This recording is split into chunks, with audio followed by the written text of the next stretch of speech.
Hey guys, hope everyone's day is going well. So today we're going to be reviewing the DUNCAN GTR. This is a really sweet yo and also a very cool colorway that I'm super excited to be talking about today. So without any further ado, let's jump right in. Alright, so first things first, I want to give a quick shout out to Justin.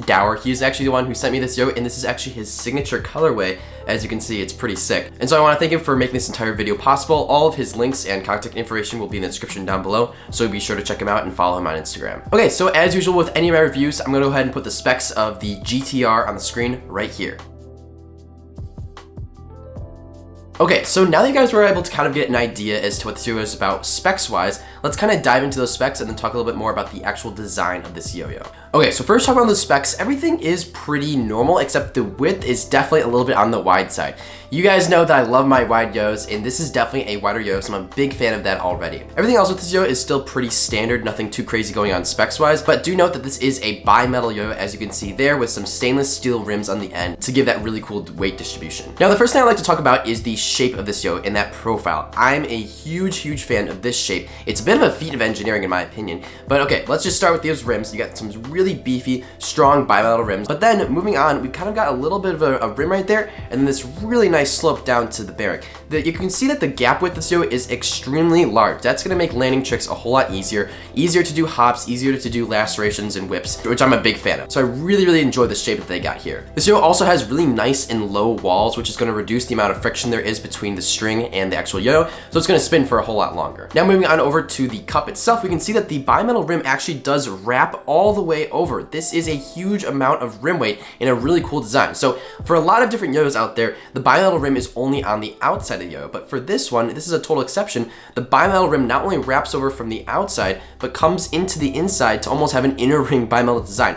That's a really cool feature and definitely a staple about this yo. That's gonna make a whole lot of rim weight with this design. From there, it's really just a slope down to this flat center in the middle. It's also worth mentioning that this yo has a completely smooth matte finish all around, and then the rims, the bimetal rims, are glossy. In general, I'm a big fan of this Justin Dower edition colorway. It's a really cool design. I've never really seen this kind of red to purple fade before. I think it's a really nice design choice. And then they have that yellow splash and splatter all around the yo, which looks really sick. You can also see that when this yo is spinning, it has this almost like pomegranate, like purplish color, which looks awesome. So I'm a big fan of the color, big fan of this Justin Dower edition. Now, what you guys have all been probably waiting for, how does this yo-yo play? So if I were to describe the play of this yo-yo, I would say it's almost like a DUNCAN Grasshopper GTX, but just better in every single way.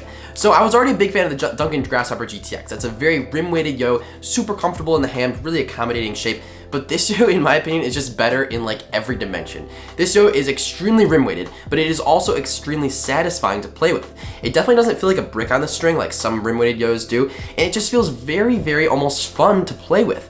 There's something about this shape it doesn't feel like a very stale, like just rigid competition yo. This yo has something special going on where when you throw it down, it just has a really nice, satisfying feel to it that makes it hit the end of the string and not feel like a thump at the end that's really jarring on your finger. When you're playing with this yo, you'll notice it has a ton of stability. It can spin forever, but again, it's not that jarring rim weight. It's not that rim weight that just feels uncomfortable to play with because it's just way too much. I found that when it came to acceleration and speed, I wouldn't say this yo is the fastest in the world. I mean, it has a ton of rim weight and a ton of weight just in general, but you can definitely pick it up to speed and you can get it moving. I'd say it's a little bit harder to accelerate because of that immense rim weight and all that weight being pushed out on the sides, but once you get up to speed, you can keep it up at a pretty fast speed, as you can see there. Now, let's talk a little bit more about the shapes and how that contributes to any whips and slacks, since that's such a popular type of trick in this day and age.